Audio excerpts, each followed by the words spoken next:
Today we are joined by Rich Keeble, who gamers will know as Expedition 33's Monoco and Fenrico in Wuthering Waves. But outside of gaming, he's appearing alongside the likes of David Tennant in TV series like Rivals and Good Omens, and has even been tackled by Mr. Blobby.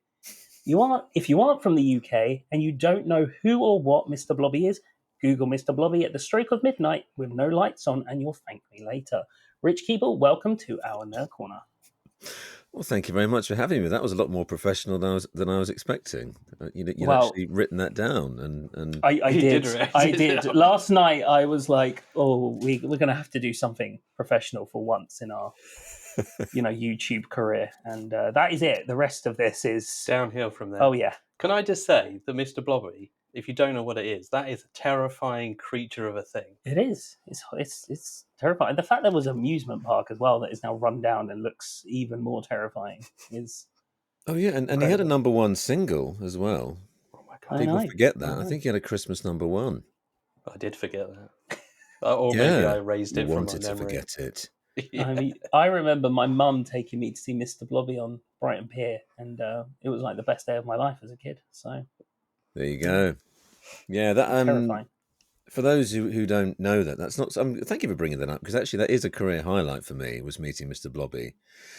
When I did that's probably a few years ago now. But yeah, the suit looked like it, had seen better days close up. I was going to say, there's a close up after he's tackled you, and I was like, ooh.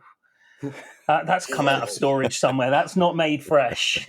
I can imagine it's like the Ninja Turtles from the live action movie years ago. They're all just falling apart. It's that material that's used. It's held up. It's held up relatively well, but it does look battered. I will put a link in the description for people who want to see Rich get tackled by Mr. Blobby. That was pretty good. He did where he kind of slams my head into the ground at the end. That he just kind of did that. That wasn't, Oh right, that's nice. That was a choice he made. I was like, bastard. And then I saw him backstage. Because it isn't the original guy. It's a young guy now. Right. And, he was just standing there on the phone with the top off, and he was just wearing the trousers. He was just on the phone. He just kind of went, all right. As I walked past, I was thinking, you piece of shit, whacking my head into the carpet. The only thing that would make that better is just if he had a cigarette in his hand, It's like smoking in this rundown Mr. Blobby suit. Paints a great picture. Yeah. But his voice is terrifying. I mean, when you forget, on set, I don't think it was there. I think they did it in post. But yeah, it was a really quite terrifying voice. Yeah, it's.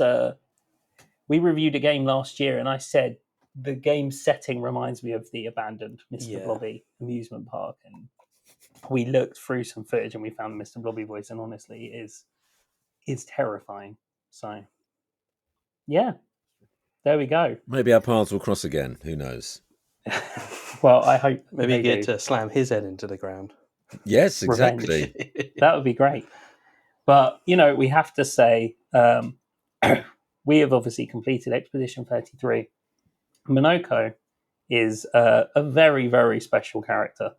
So how did that come about? How did you, get the role, and did you have a feeling it was going to be this big deal, or? Well, it's funny because, I think everyone said this on interviews, but you just never know, and they're very secretive in gaming, for obvious reasons, and you don't really know what you're doing until you're working on it, and even then, you might not know until it comes out. And when I got the audition for Monoco, I was a bit confused by it because, I've done a lot of games in the past, and I've done a lot of creatures and deep voiced things, and that's been my kind of niche, I suppose. It's like, it's another deep voiced, horrible looking creature. So when I got the tape for Monoco, and again, he was this ageless non-human with a deep booming voice, I just thought, here we go again, another one of these. And I saw because I think someone said to me, what do you think of his image? Did you think that was quite striking? But I've seen so many weird and wonderful characters just to see Monoco there with this mask and very hairy. I just thought, yep, that's him. That's another one of these. But it was when I read the script. Excuse me. It was when I read the script that the script was very funny, and normally when you're doing a creature like that, it's usually quite serious dialogue. Talking about something quite related to death or destruction. But the scene that I auditioned for was the now famous scene of when he's being recruited. Right. So it literally was that, oh yeah, there will be a lot of fighting. Oh yeah. Yeah, yeah, there will. Yeah, yeah, count me in then. That was the scene that I did in the audition. I remember thinking, is this supposed to be funny? Yeah, I mean, it's funny. Yeah. So I ummed and ahed about how to do it, but in the end, I just did it really deadpan. Because in TV comedy these days, they always say, don't play the comedy. The situation is funny enough. Just do it straight, and it's like all these characters, don't find it funny. They'll think it's serious. So I just did it like that, really. That's And then awesome. forgot about it and sent it off. And then, then they offered it to me. And it's quite funny. But I've seen like Ben and Jen in interviews going, oh, yeah, it was definitely, yeah, when they offered it to me, it was a definite yes. I was just thinking, I say yes to everything. So yeah, I said yes, and then they sent through all this stuff which you don't normally get in a game. They sent through this wonderful pack of artwork and scripts and backstories and things, which looked really cool because it goes through your agent. So my voice agent sent it to me, and she said, "Well, yeah, I think this looks like a good one for you." And yeah, and then that process kind of continued throughout the thing, really. They took us to dinner before we did anything. Wow. They sent us like little cutscenes, sort of work in progresses, and they kind of kept in touch with us throughout all the marketing. They took us out for dinner again when we'd wrapped. And yeah, all that drip feed marketing they did with all the different trailers, they kind of gave us heads up on that. We did Q&As and stuff for the press release. They told us all about the press junket early on. Yeah, it was just, we were really in That the inner sounds circle. incredible. Yeah, that sounds really unique compared to Yeah. what I hear from other people, where it's sort of like you do your lines and then that's it until launch, really. But that's Well, exactly. I mean, it's not that it's bad the other way. It's just that's the norm. Normally, yeah, you get you get a bit of context. You do the audition, you hope for the best, and then you get it, and then you'll do different lines on different days, and someone will be telling you about it. But sometimes they don't even tell you what the game is. I mean, I always ask, but yeah. sometimes they don't tell you. They just tell you the working title and that's Yeah, it. working title, and they don't even want to tell you when it's out. I mean, there's games I'm Okay. working on at the moment which have been announced, but I'm not allowed to say that I'm in them. And yeah, I don't even know when they're coming out. Whereas this one, it was That's so just because I interesting. became quite friendly with the team. Like Guillaume and Jen from Sandfall. They were in all the sessions. I sort of became quite well. We all did became quite friendly with them. Yeah. Jen would just send me a WhatsApp and go, "I think you'll like next week's trailer." And yeah, just And really keep us in Jen the is the loop. writer, right? Yeah, the lead writer. Yeah, I mean, she's Yeah. very modest, and she's getting a lot of praise, rightly so. But Yeah. she will be the. I had a short discussion about books with her, and her taste in books are phenomenal. So I'm actually reading something she recommended Oh, right right. now, and I can see, the writing in that game is incredible, Yeah, it's incredible. great, and I mean, she said to me before, Guillaume, I think, was involved in that quite a bit as well. But yeah, she's definitely the lead writer, and she definitely knows her stuff, and So all that stuff. sorry, Karen. No, all that stuff, all that natural kind of dialogue, people talking over each other, and the stuff that sounds very natural and truthful, that was all written. So That's brilliant. It's incredible, honestly. Do you feel like because of the way they included you throughout that you felt more connection with the title than other games you've worked on? Like, did it because you had so much longer with everyone surrounding you? yeah, definitely. Yeah, it definitely kind of pulled me in. But you do wonder what would happen anyway, because when we turned up on our first sessions, they showed us all these graphics and cutscenes, and it already looked amazing, because it was already kind of nearly done, Yeah. So immediately you're like, oh yeah, this looks good, because I mean, the way that graphics are in these days, you're often looking at something that looks pretty cool, especially to me. But yeah, it just looked really great, and just immediately that world was like, yeah, something else and really special. And yeah, I mean, they sent us the script before, so I mean, I didn't understand most of it when I read it the first time, but Yeah. Yeah, it just made us really feel part of it. And I That's guess they really were very good. trusting, and maybe that's because they were a smaller outfit, smaller in terms of, it's their first game, independent. Yeah. They were just more trusting of us to not let the cat out of the bag, I suppose. No, I love that. That sounds incredible. And speaking of everything, the cast in this game is something else. You're working with a lot of great people. I know, yeah. I mean, that's mental, isn't it? I mean, when I first found out that Andy Serkis was in it, I was just like, what? Because, That must have been because I mean, you guys share something very special. The fact that you both played a role in the legendary Lord of the Rings franchise. absolutely, we've both played, we're both part of the legendary Lord of the Rings canon. We haven't exactly crossed paths, but yes. Yes, funny enough, I mean, I love bringing up Lord of the Rings Gollum for various reasons. But yeah, funny because I think the last discussion that I had with my voice agent about Andy Serkis was, oh, do we think he's playing Gollum in this game? Of course, he wasn't. Um, finally getting to work with him. Although I didn't, work with him directly. And Yeah. I did meet him at the press junket in London. But yeah, very I nice guy, mean, very normal guy, like everyone is. And Charlie Cox, of course, who I've said before that I was in a film that I was cut out of a film that Charlie Cox is oh. in.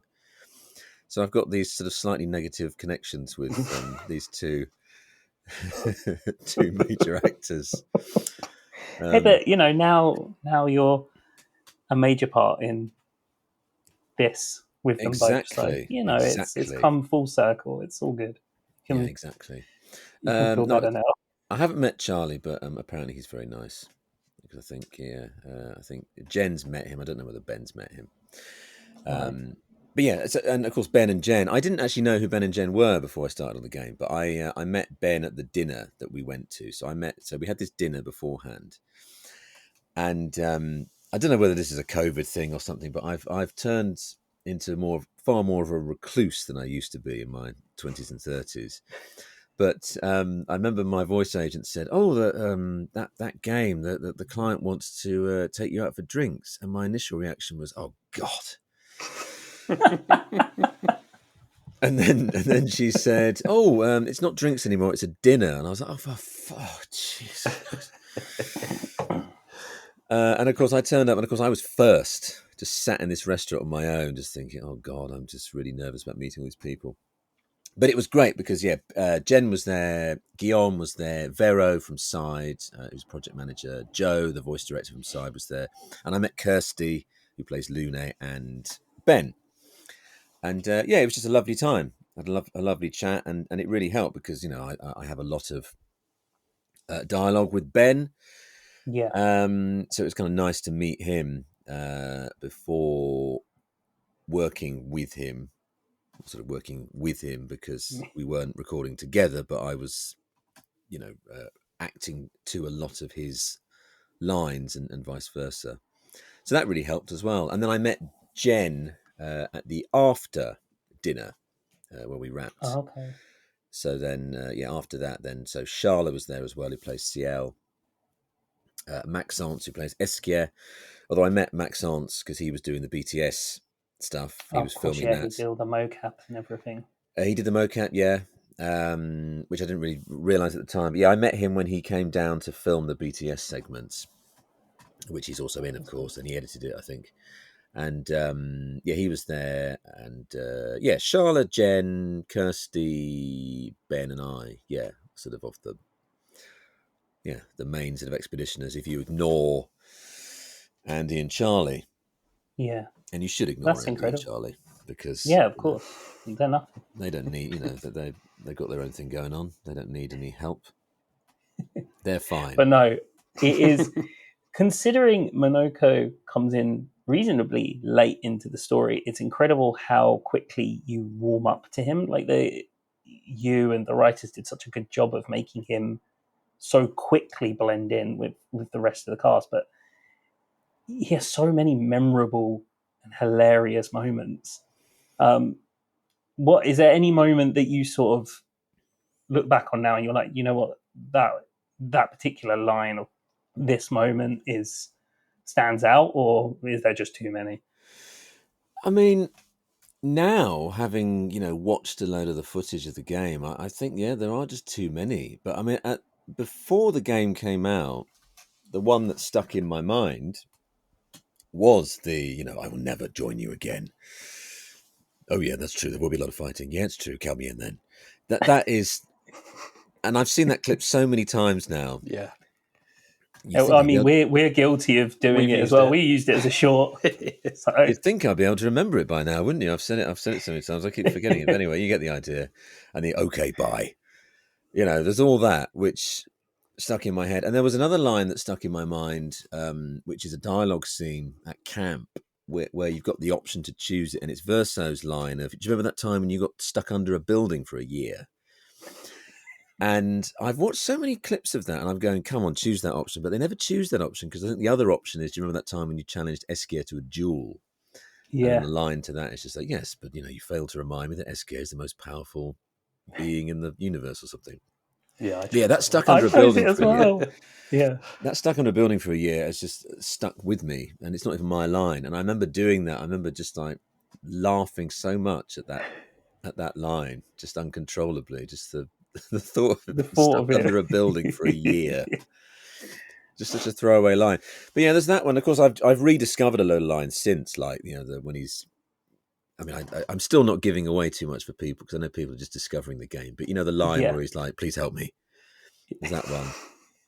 And another one that I like is when they go, "Oh, what is it?"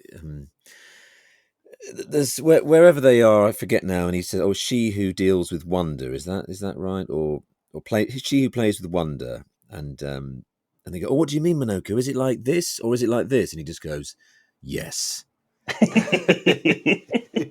So there's loads of those ones, and I'd forgotten. He's just great.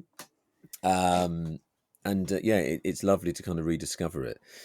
But yeah, I mean, I guess I can say those lines now out of context, and they've sort of been all over the internet, and they're not too spoilery. Yeah, I think he is just so easy to clip as a character. Just pinch a clip. How about you? Do you have any particular lines that you remember? It's not necessarily a line. It's a conversation at camp with Verso and Monoco about the Nevron feat.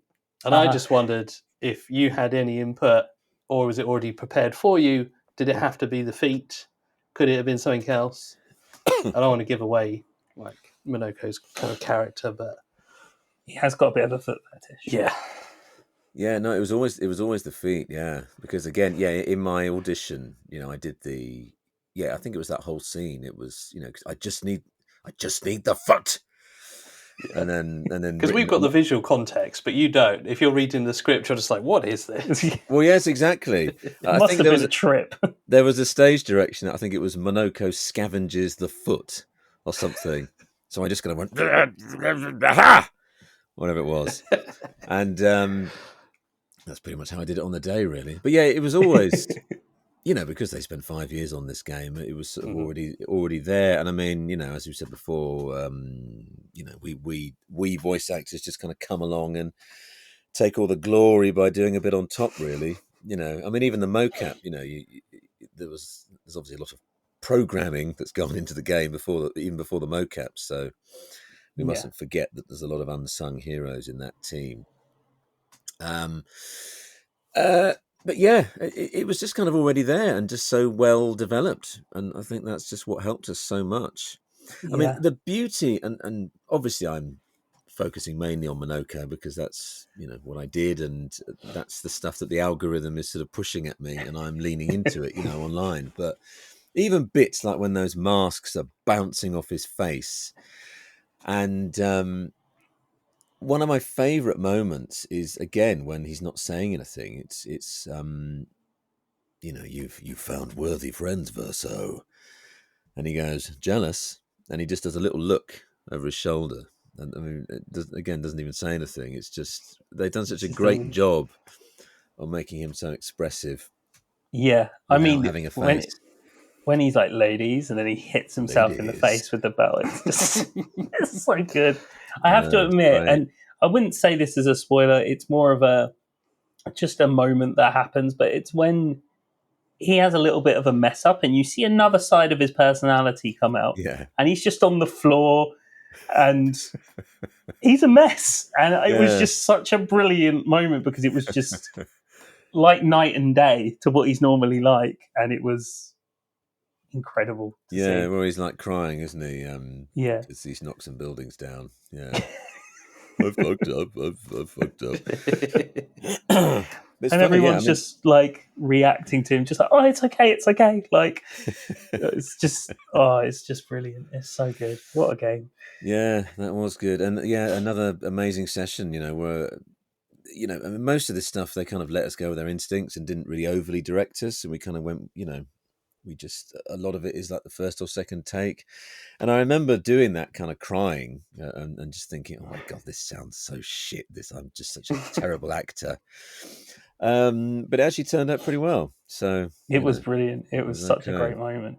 And obviously, since the game's come out, you've seen it blow up. And I was wondering, as Monoco is now such a big character, have you seen any fan art that has scarred you yet? Just, I have to ask. I mean, someone's had a tattoo of him. People having tattoos of these characters. I mean, that's pretty cool. Yeah, choice. That's a great choice for a tattoo. Yeah, I think Esquire probably wins for the number of sort of tattoos that I've seen online. Esquire's got a very sort of tattooable face, hasn't he? He does, yeah. I don't think I've ever said that expression before. I've said punchable face a lot in my time. Punchable face, tattooable face. I couldn't punch him. Face. Not about Esquire, I should clarify. I've never said punchable face about Esquire. Verso, yeah. Oh, leave Verso alone. Leave Verso alone. It's rude. It's his best friend. Yeah, we spend a lot of time together on a mountain. What was I going? Yeah, the fan art's been amazing. Yeah, I've seen a few people sort of turn him into a human, which has been interesting. But yeah, I mean, I haven't seen anything kind of sexual or I mean, my friend Dave Jones, who plays Halcyon in Baldur's Gate 3, he gets a lot of very sort of sexual things.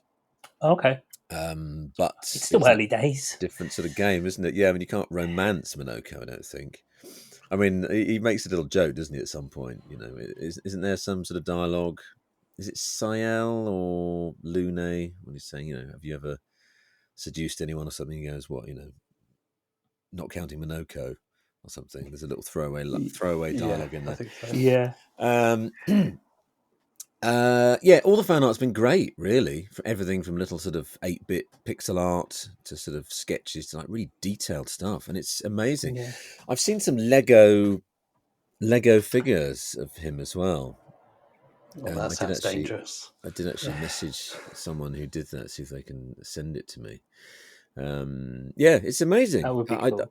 I didn't think it would be this big of a thing. Genuinely.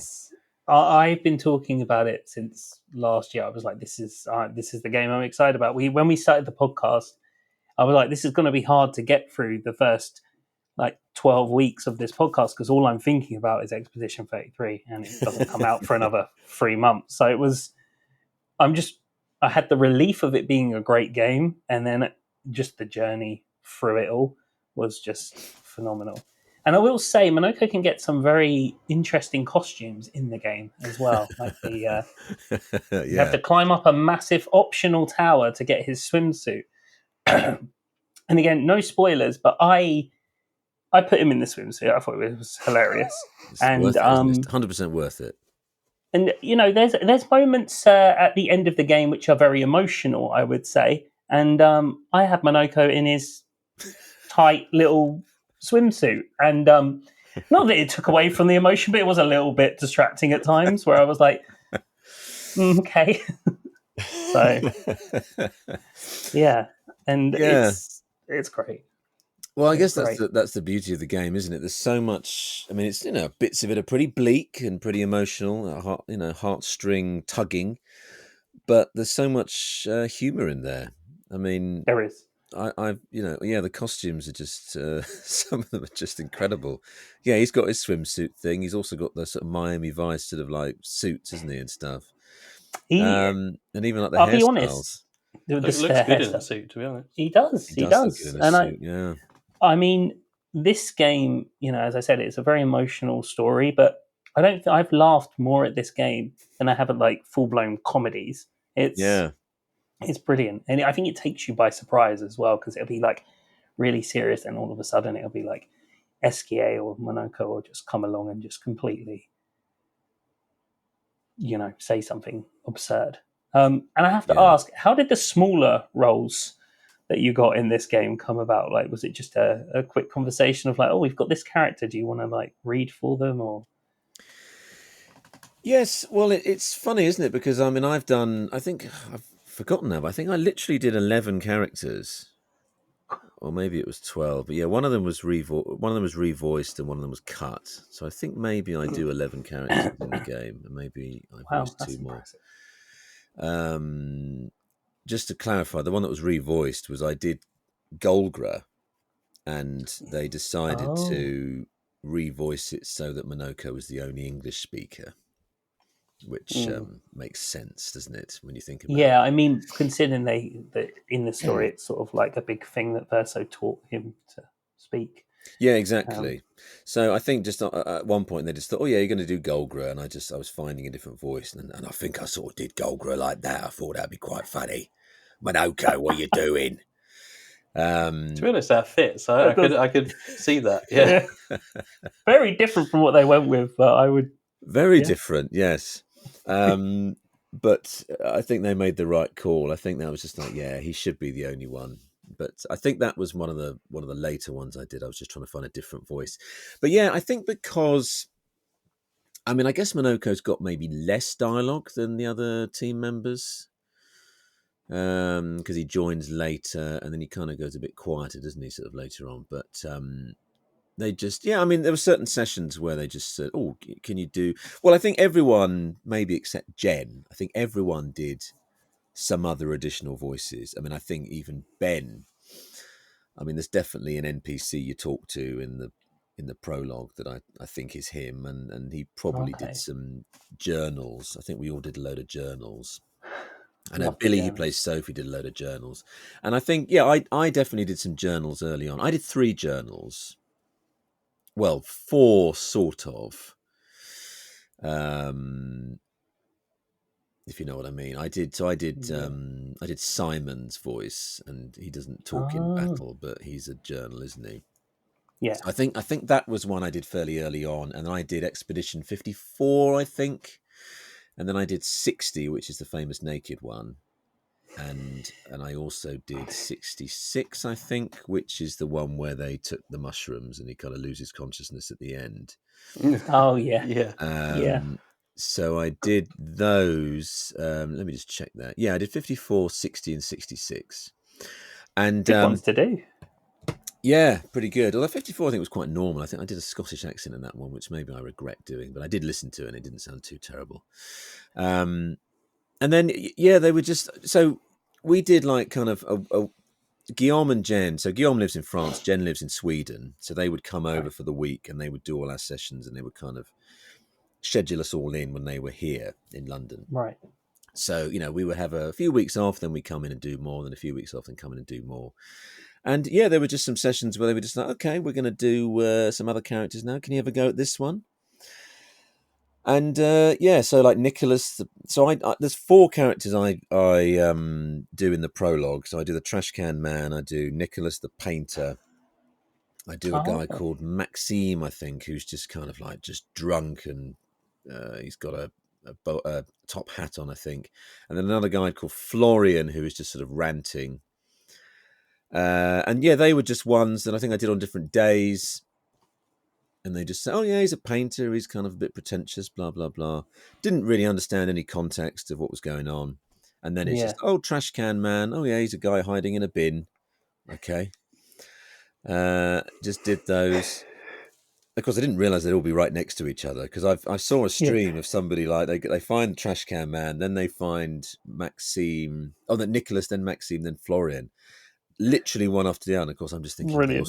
they all sound the fucking same. They all sound the same. Nobody seems to have picked up on it, but I don't think anybody else picked up on it. no, I just thought, oh Christ! If I'd have known, I don't know whether they did that deliberately, have them all next to each other. But then I did like Francois was quite a big deal. Yeah. And they just said, yeah, he's a grumpy turtle. This is what he looks like. So yeah, I would have had to do that. Did I have to do that to the picture? I'm not sure. Because if you're doing a cut scene, you're normally doing it to the picture so they can sync it. Yeah. But if it's dialogue scenes, you're normally recording it wild, so not to the picture. I can't remember now. But they just said, oh, he's Francois, he's a grumpy turtle. And at that point, I'd done a few voices, and I was like, well, I suppose I better do an accent or something. And yeah, just sort of really shouted it and whatever. And I think it was literally the first take I did. They just said, "Oh yeah, that'll do." What went another with it. iconic character. And It's they great. pitched it down a bit, and then that was it. And of course, now looking at it in context, it's quite funny. I've seen people commenting on videos of like, he's called Francois. He's Esquier's mate, and Esquier is obviously very French, played by a French actor. And then it's just a bloke. Sounds like a bloke from Yorkshire just shouting at you from across the thing. So again, very funny, and I'm glad that people enjoy Francois as well. Well, just notice that you're playing everyone's best friends, really. Seems to be, yeah. It's quite nice to play a couple of quite popular characters, and then I also did the Mask Keeper as well, which again amuses me because, of course, then he's sending the masks that everyone faces, and then they bounce off Monoco's face. So it's quite another little layer to that scene. Yeah. So it just kind of went like that, really. I think because we just went through it, and the good thing about that is because I had a bit of range, do all these different voices. That's why they ended up giving me more, I think. So they all like that voice. You can do another one. You can do another one. That's great. That must be such a good feeling. It was great, yeah, and I'm very grateful to the team because, even before the game came out, the game has been getting me more work because they then put my name around at Side and they said, oh yeah, this guy's all right, and I just started getting more auditions from Side almost immediately. That's amazing. That's so great. I did. I had a bit of a. As you'll know, my career's been sort of fairly varied, and I've sort of dipped in and out of games. And after, I think it's coincidence, but after Gollum, I didn't do a game for a while. But I went in and I did New World Eternum at Side, and then I did Expedition 33. And then, I probably did about 8 or 9 games last year, and some of them are still on, including Wuthering Waves and other games that haven't come out yet. And I've just been sort of Wuthering inside Waves, a lot. People seem to intrigued by your character in that as well. I haven't played that game, but I've seen some comments about the character. So it's people.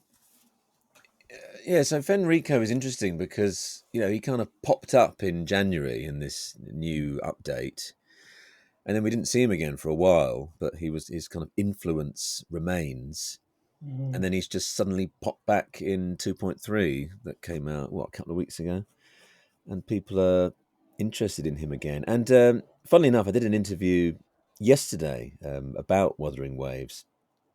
And again, I can't really say too much because I've been recording more for Fenrico and he will be back. But, saying anything about him is really spoilery. But again, it's a fun character to play. But that's, again, not in a bad way, but Wuthering Waves is quite different from Expedition 33 because they keep that very close to their chest. I don't know what's going to happen until I'm doing it. Right, okay. And it's so complicated, the lore and the story of that. I don't understand half of it. I have to watch videos of people explaining it to me, and even then, I'm sort of making notes and sort of forgetting stuff. But yeah, apparently he's massive in Japan. Apparently, they love him in Nice. Japan, which obviously is a different voice actor, but they still love the character, and it's great. It's great to be part of something else, and those sessions are fun as well because it's different. It's different vibes, the Expedition 33 stuff. But I'm in the same studios. Different director, a guy called Danny Baldwin, who is great to work with and hilarious, and Claire from Kuro, who's on the line. We have a lot of fun doing those as well. That's good. But he's a normal kind of guy, and that's quite an easy voice to do. He's sort of it's fun in a different way. Yeah, I can imagine. Yeah, so I feel very lucky. I feel very lucky to be involved in these well-received projects.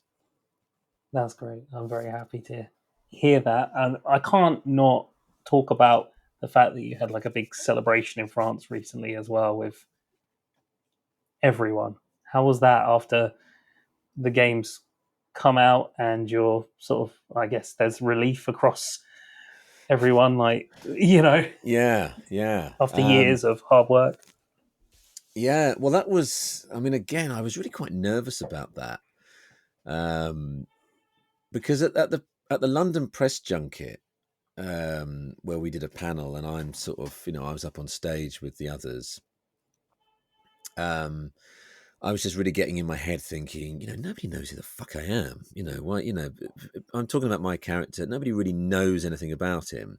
We've seen this trailer, and he looks quite fun. But obviously the focus is on, Ben and Jen were doing all the interviews and stuff, and then I'm just kind of there going, "Hello, I'm playing a character I can't really talk about." And I was just like, what the fuck, what the hell am I going to say to people? But at the press junket, there were a handful of people that played the whole game. They'd been given an early key or whatever, and they played it. Yeah. So I was kind of thinking, oh God. Oh.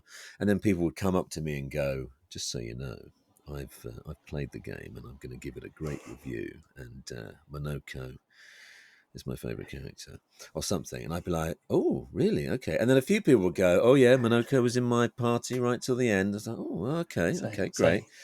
So kind of by the end of it, I was thinking, oh yeah, this is cool. But still, you don't know what it's going to be like until it comes out. A few reviewers might like it, but I'd been told that a lot of people will like this game, but probably because there's a few little edges that are a little bit rough. Maybe some people will slag it off for whatever reason. Yeah.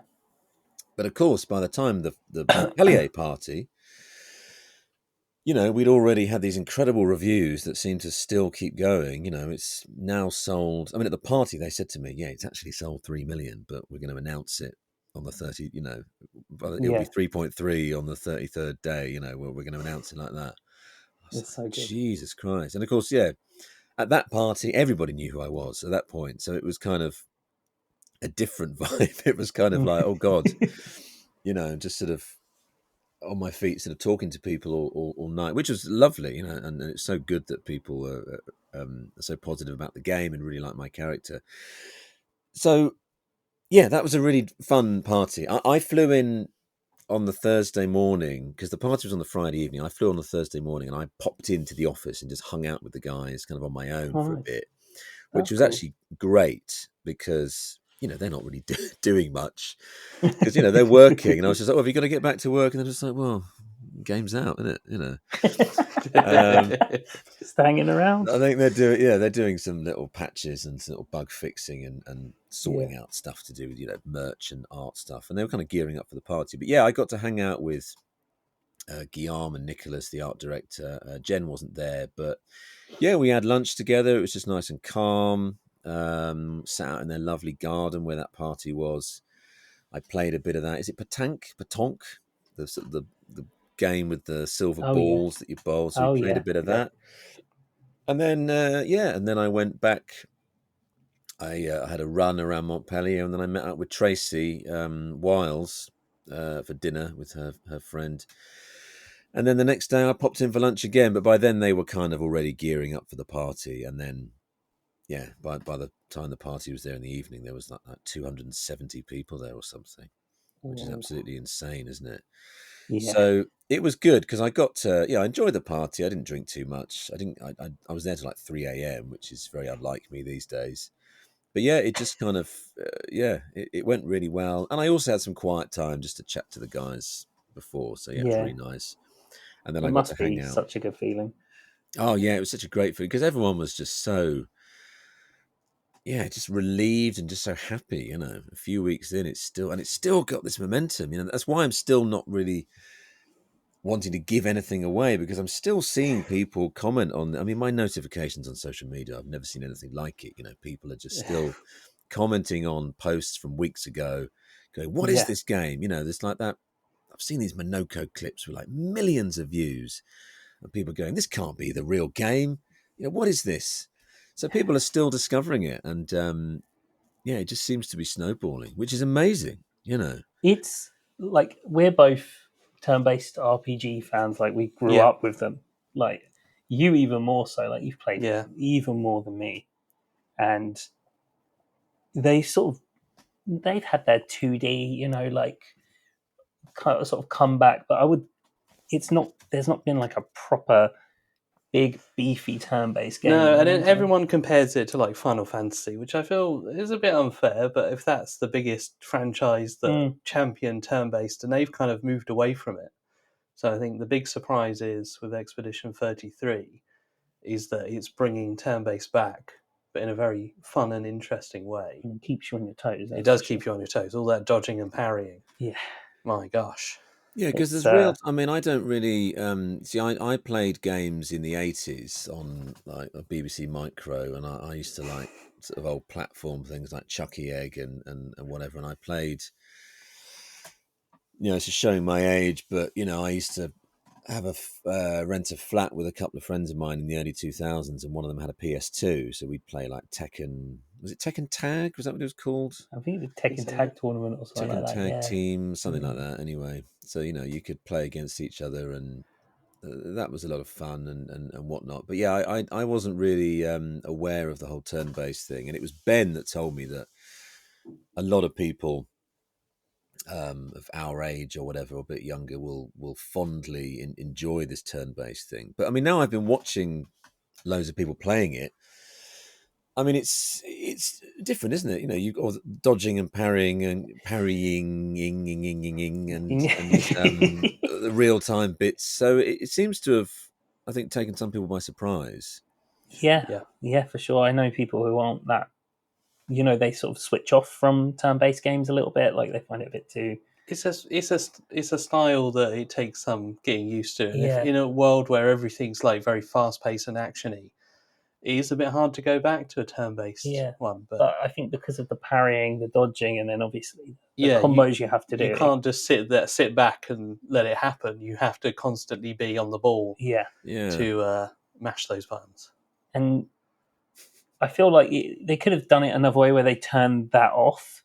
And I feel like if that was an option, I think too many people would have taken it and not experienced the game, not like the right way, but I think the way they've designed it is so mm. smart, and you do feel good when you finally get those parries down. Yeah, It's like, oh, this feels great. So Well, that's good. And I mean, again, I said about unsung heroes. All the programmers and people have sort of made that happen. I think that's a massive part of it. I mean, we all talk about the voice acting, and I mean, I'm excluding myself. I think some of the voice acting is amazing in it. I think Kirsty does a great job, and as does Ben and Jen, and Charla.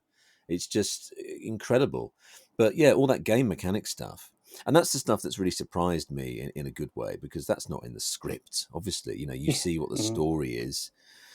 And, in the script, it's just like, oh, they fight the X, and then that's it. And it's just, okay. So I kind of hadn't really imagined how the fighting would be. I just, in my head, there was all this story and all these cutscenes, yeah, and I was actually thinking to myself, what's the actual game? It's just like we've got all this dialogue and all these cutscenes, and they have to get from here to here. What happens elsewhere? And of course, now we know there's all this yeah, cool gameplay. it's very cool. Yeah. Are you tempted to get into gaming or streaming now with like the whole Monoco sort of thing, and people probably would be very excited to watch you be involved like in that way, I doing don't. random voices. Or just redubbing entire games. Yeah. Yeah, but you have to turn Monoco's voice off, and you have to redo Yeah, just everything do it live. live. Just do it live. I have a plan with a friend of mine, my friend Sam, who I'm saying this so that this forces me to do it. My friend, if anyone's watched any of my online sort of stupid stuff, my friend Sam is in a lot of that, and he's a gamer, and we've been discussing how we could maybe do a joint stream type thing where perhaps he plays it and I'm just there heckling him and Yeah. That sounds fun, to be honest. chatting to engaging in the chat. And I did think, well, maybe that'll be terrible, but then I thought, because Jen and Aliona do that. They have a stream where I think it's mainly Aliona playing the game, and Jen is just sort of chatting to people, and a lot I of it think that is would be a lot of fun. engaging with people, and I think that would be cool because, you know, when I used to watch people play games, it was that kind of camaraderie thing, wasn't it? And what's interesting to me, I mean, I've been watching streams and gameplay for years now because I've been even though I don't play games, I'm involved in them. Yeah. And, you know, I've watched hours of this game. I do enjoy that kind of camaraderie, and I love jumping on a stream and, like, you know, someone is not that far into it, but all the people in the chat clearly are, but they're not spoiling it. They're just chatting about stuff. I think that's really cool and respectful. It's really lovely. I'd like to do seeing something people's like reactions. Yeah, that would be good. I think that would be really fun. Just wanted to say that you and Monoco do have a couple of it seems clumsy elements to your personalities. I saw that you missed a marathon because you fell on a tap. And I could not bring that up, you know, after saying that Monoco hits himself with a... I thought you were going to say stuck under a building for stuck a year. under a building for a year, falling on a tap, like... How? Well, I'm intrigued as to how you found that piece of information. I guess I did do a video about it. So yeah, I do try and run a lot, and I do have a YouTube running community, which is another sort of interesting and bizarre part of my life / career. But yeah, so I've done so I'd run 2 marathons, okay. And I ran Manchester Marathon in 2023, and I did quite well. I ran it in 3:39 for anyone interested, especially for a man of my age. And I thought, well, that's great. You know, I'll try and get that down. I'll try and get that down to closer to 3 hours. So I started a training program sort of in December because so I booked Brighton Marathon in 2024, which I'd run the year before. And I was doing this sort of fairly intense running program. Well, intense for me. I was sort of running, I don't know, 70k a week and just trying to build it up. And then, one evening I got home and I think I'd shaved my head and just got in the shower. It's about midnight. And because I have 2 kids and they'd probably had a bath and left it a bit soapy on the bottom. Mm-hmm. Yeah. I just slipped over and landed on one of the taps in the bath because we haven't got a fancy shower. We've just got a shower that's, you know, an attachment on the wall, old school. Same here. And our taps are quite pointy. And I landed just sort of like quite close to the spine, I suppose. But I think literally on a rib. And I mean, it's the most ridiculous thing I've ever done, but it was also the most painful thing, I think. It sounds awful. It sounds ridiculous, but the sheer force of it. I mean, first of all, it was the hot tap, and I actually pushed the hot up for it. So suddenly, like the shower's like double combo. scalding hot. And I was just like, no. And I quickly managed to turn the tap off. But then I kind of like slipped down into the bath. And I had like flashing lights in front of my eyes. And I felt like I was going to pass out. And I suddenly couldn't breathe. and just the commotion of me squealing and falling into the bath woke my wife up, and she came out and she was like, "What's happened?" I was just like, and I'm trying to like just picking a toy out from under my back, like and I couldn't move, and she's like, "Oh God," like sort of starting to panic a bit, and has to help me out the bath. Luckily, it didn't wake the kids up, and then I'm just kind of lying on the, sort of helps me dry off, and sort of, I managed to get my breath back and not pass out, but we call 111. And you know what it's like when you can feel your priorities slipping away. Because they said something like, "Oh, so it's on speaker." Like my wife's holding it. I'm still in the bath at this point. And it's like, "Oh, is he over 60 or something?" And I was just like, "No." "Okay, has he hit his head?" "No." "Has he coughed up any blood?" "No." "Have you been sick?" "No." And I could say, "Oh, okay, we'll call you back." And then I think literally like 3 hours later, some very tired doctor on the phone going, "Well, just take paracetamol." And then my wife's going, "Oh, what if he's broken a rib?" "Well, we don't really do anything for broken ribs anyway, so thanks then." Great. Thanks then. You're on your own. Yeah. Yeah, so I couldn't run for about 6 weeks when I should have been doing my peak marathon training. Yeah.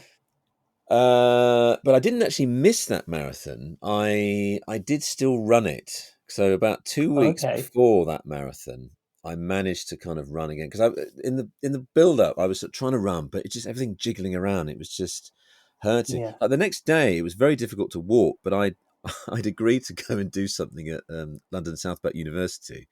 So, and my wife was just like, "Well, you're going to have to call in and say you can't do it." I said, "No, I can't. I can't let them down." So I'm kind of just like easing myself into the tube like this, just kind of like on a pole, and just like limping along and like easing into a chair. Like, "Oh, sorry, everyone. Had an accident yesterday. I had a fall. Yes." But then, that kind of went away, but it was just the jiggling of the running. I couldn't do it. So about 2 weeks before the marathon, I did manage to run about 40K in a week. And I just thought, okay, well, hopefully my base fitness will be okay. And I ran the marathon, but it fucking killed me because I hadn't had the endurance training. I was about 10 miles in, or 16K. And for those who don't know, a marathon is 26 miles or 42K. And I was like, "Oh, my hips are hurting already, and this is the longest I've run in 2 months. And I'm going to have to walk now for a bit." And it was just a horrible experience. I mean, I videoed it, and I did a video about it, running a marathon with no training. And that kind of fucked me over for a while, actually. It took me ages to then recover from that marathon. Yeah. And then I've just had a load of bad luck since. So I've missed a couple of half marathons. One was because I had the shits. Yes, I saw that Joe Wilkinson made Yes. a little comment about that. Yeah. Yes, exactly. So I was supposed to run that and film it, because they'd actually given me a free space so I could film it, because the people that organised that half marathon sort of liked my videos. But yeah, literally, like, even like a couple of days before, my friend Dale, who I run with, he was just like, "Oh, what do you think then?" I was just like, "I don't think," because my youngest had been projectile vomiting, and then and then I'd had the shits. Then I think my wife had got both ends, and I just kind of got over it. And I was just like, I don't think I'm going to risk it. And actually, I did feel pretty not great on the day, so I'm glad I didn't do it. So yeah, I'm sort of only now really building my mileage back up and sort of feeling a bit normal again. But So when you're what I'm hearing from these two stories is it wasn't your fault; it was your children's fault both times. absolutely, yes, exactly. Leaving the slippery Soapy surface. bath. A lot of people said, "I think, Rich, I think you're the age now where you need to get like some sort of mat, or maybe one of those baths that you can walk into, or something." Yeah. Well, maybe you're right. Maybe you're right. I'd watch your back. Your kids are onto you. Yeah, They're out for you. They seem to be. But yeah, what a ridiculous injury. It's just that you could all, you're explaining it to people and you're almost seeing them try not to laugh. It's just that, I fell on a tap, Yeah, I'm sorry for bringing that bruised up, a but I rib. felt like I had to. So No, well, it's. I don't I think will link no the one's asked you videos that. down below as well. So it's just Thank if you. you're watching this and you're like, oh, I'd like to see what happened. Yeah, I will. Link Yeah, I did it get below. quite a good video out of me. Yeah, running that marathon. Very undertrained. Yeah.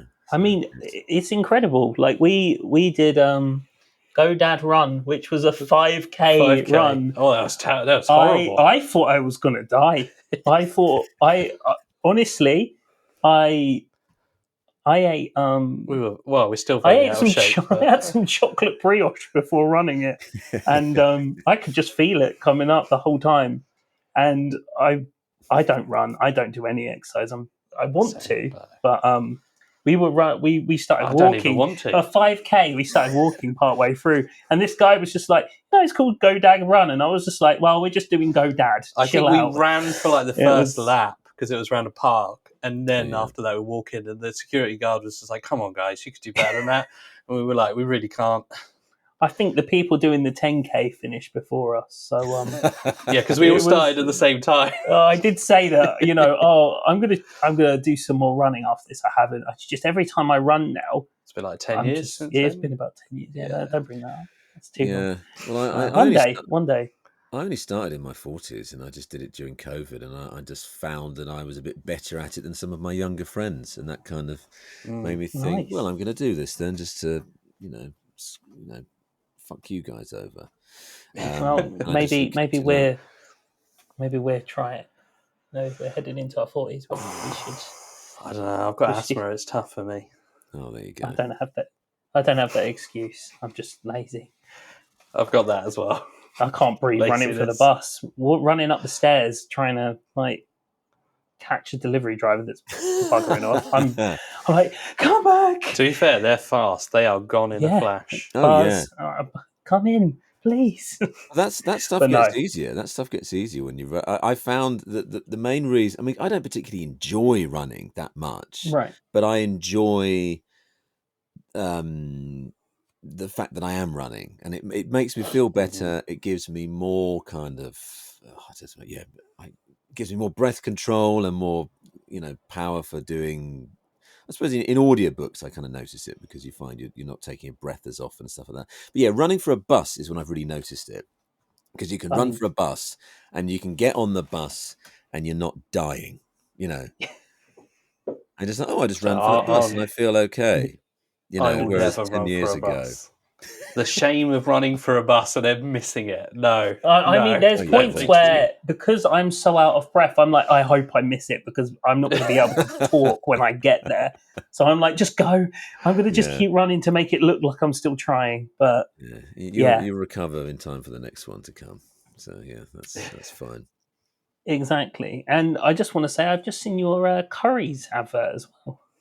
Oh yeah, that's quite good. You are isn't everywhere at the moment. You're on Rivals with David Tennant, and you're working with Curry's. Like, it's a good year. It's a good year. Yeah, it's been going okay. I mean, I can't really complain. Yeah, Rivals. I start. Yeah, next week I think I start back on that. I mean, this sounds incredibly surreal, but yeah, we're going to LA on Friday for IGN Live. Okay. I say we, I mean a few of us cast. And that's where the DLC is going to be announced, and we're going to get loads more content. And oh yeah, absolutely, yeah, Monoco DLC, I'm sure. And then Monoco spin-off. I'd love that. I'd love that. I really would love that. It'd be great. He deserves it. We need to know the full story of how he got trapped under the building for a year. Yeah, what did he do? Loads of mini games. Imagine, you play a year in Monoco's life. Oh, that's great. Yeah, Jen, if you're listening, make notes, please. We're doing that, and then I come back, and then then I start filming. Start filming Rivals 2 in Bristol. Almost like a couple of days later, I've got to go over to Bristol. It's a great job, that Rivals. I mean, I'm not in it a huge amount, but I'm part of the ensemble, and I'm there. And it's a good. Yeah, it's a great job in many ways. I think I'm doing 8 or 9 weeks on this series, so that would be. Oh wow! That would be Okay. nice. Yeah. The only bad thing is I have to grow my hair for it, Oh, which my no. wife hates. Because normally I would shave it, but yeah. Yeah, I need to shave. It grows too fast. This I'm is. just trying to keep it off. It's easier, but I'll be like, "Oh, are we filming today?" He's like, "Yeah, I'm coming. I'm just shaving my head." I'm like, "But why?" Like, I'm like, "There's nothing there, bud." And he's like, "No, there is. you don't You can understand. tell." And I'm just like, Once you've like shaved it off, the feeling of like relief, and then when it starts popping back out, it's like I hate it. I want it gone. Well, it's just like it's that classic sort of, it's like it just Yeah, that what I would sort of previously call old man sort of toilet seat bald thing. But the stupid thing is Yeah. that when I went bald in like my early 20s. I was about 23, and in the early 2000s, it was like quite cool just to shave your head anyway. So that was just the thing to do. Whereas I think now people are kind of getting back into transplants and wigs and stuff. Anyway, the stupid thing is I used to shave it so that, well, maybe I'm just shaving my head. Maybe I'm not actually bald, and that's what everyone was doing. And it just was a better thing. But of course, now I'm like in my mid 40s. It's like, well, of course, who gives a shit? He's just some fucking bald old man. It doesn't matter. So it doesn't matter about having my hair like this, but it's just in your head, isn't it? Yeah. I remember when I'd had my long hair for Rivals, the last series, and then when we wrapped, I managed to shave it off. And I was saying to people, well, thank God I've managed to, cut my hair again. And they were like, what do you mean? So no one had actually noticed anyway. They just thought I looked terrible all the time, whatever. But yeah, that's good. The curry's out. I'm really pleased with how that came out. There's so much VFX on that advert, you wouldn't believe. All that stuff flying about. But there's even shots where like my head from another shot is put onto my body from another shot. It's just like, wow. it's absolutely insane, that advert. And yeah, I mean, worked out pretty it's just been great. Like, obviously, I discovered you through Monoco, and just seeing over the last few weeks, like, just well. how much you're doing. It's like, oh, this is great. This is good to see. So, Yeah, I'm feeling very lucky, yeah. are you able to mention anything that you're working on at the moment? Like, or is it a lot of it under being hush? Because I was going to ask you what's next. I guess, yeah. I mean, there's games that I'm working on that I don't know when they're coming out. In all honesty, and they're NDA'd to fuck, if I'm allowed to say that. Well, I think I've sworn a few times. Sorry. I think we Yeah, all have. Rivals is no secret. I don't think. I've got other stuff. Another telly thing that will hopefully come out this year, which I'm not allowed to talk about. So yeah, I think Bits a lot and of it's pieces. bits and pieces. Yeah. I mean, I think there will, in terms of the game, I think we probably will be doing some conventions at some point. There's talk about a few of those floating around. So yeah, we've got this IGN panel, and then I think there's some dates in November floating around. I don't know what's I going mean, on with people are those. going to be wanting your signature with Monoco related fan art and official art and stuff. So you're going to be busy going to the cons, I think. Yeah, it's a funny old world, that. I mean, I've done them before for Good Omens, and it's nice to meet people. But yeah, it's sort of it's a surreal thing, I mean, I my can social imagine. media has just gone absolutely mental, and in a good way, rather than people Yeah. slagging me off for Gollum or the old Top Cashback ads I used to do. It's nice. So yeah, I've been leaning into it. Good. But You yeah, should. It's it's great. It's tricky such to a keep up with it all. phenomenal role. Yeah, It's it's great. great. Very lucky. I would love to do some more Monoco, but maybe it would We'd just love to see it for sure.